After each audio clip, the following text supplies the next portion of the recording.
doing today, Jim? So, yeah, basically we're down in pretty much in the middle of nowhere in Baja. I don't know how much you can see from around us, but I basically heard all these dogs barking, so I pulled over and met this guy called Rick that basically runs an animal shelter down here. Pretty much an incredible guy. Took in, I think he said over 100 dogs over the last 30 years. We're just going to go in and have a chat with him. When did you start rescuing dogs then? What kind of... We had a B&B when we started this because Okay, cool. my wife's beautician salon and our restaurant were right next to the Salvation Army in San Clemente. Oh, cool. So always buying odds and ends and for bedrooms and stuff. And the first people to stay here was Pesman, not Ted, but the owner of the Surfers Journal. How many dogs do you think you've had here over the years? The most we've ever had were 55. Yeah.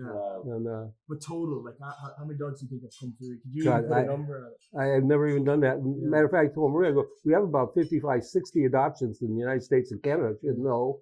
And then we sat there at the table and named them off. And yeah, we do. Wow. Will you tell us a story about the first dog? How this all, I know you had your own dogs, but I remember you telling me the story about the dog that, you found and it had been abused and it had fleas all over it and the cops wanted to put it down?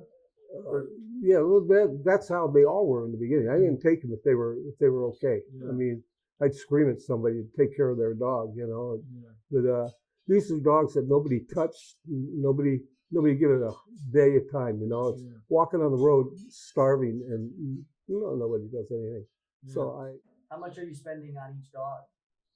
on each dog, Yeah. whatever it takes. Yeah. So I just buried one, Chapo, that absolutely gorgeous dog. And the day I got him, I knew he had cancer. And chemo. And chemo was 170 a week. What? Yeah. And Well done, Rick.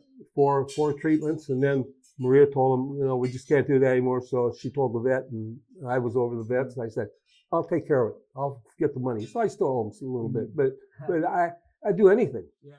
And with your dog rescue, do you run entirely off donations and your own goodwill? Yeah. Well, my dad died 8 years ago now, I think. Sorry. 8 or 9. And he left me and my twin brother a sizable amount of money. Yeah. And I hadn't done any banking or anything. I just put it all in Maria's bank. But this is expensive. Every dog that's buried across over there, I got to tell you, I told the vets, I don't care what it costs. And I didn't. The money didn't mean a whole lot to me. I just, if we can save them, they need to know what a good life is like. That was my quest here. We love what you're doing down here and trying to figure out what's the best way to help you, whether that's notoriety or... Well, I've never asked anybody for anything, and I never have. So we're here. I never had to, and I didn't. But when I came down one day and I don't have any money, and I'm not going to have any dog food tomorrow. Yeah. And they're going to eat before I do, I'll tell you. Yeah. And I just put that on Facebook that morning. First time in 15 years, I don't have any food for the dogs. I got 200 pounds delivered that day.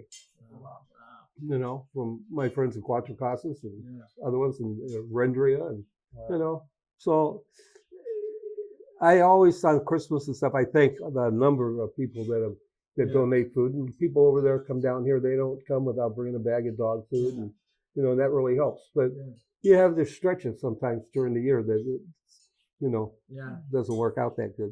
But I couldn't leave here. I couldn't leave my dog since the Alamo. Yeah. Well, what did you think anyway? Oh, that was incredible, guys. We just got back from visiting Rick. We brought him a whole load of food.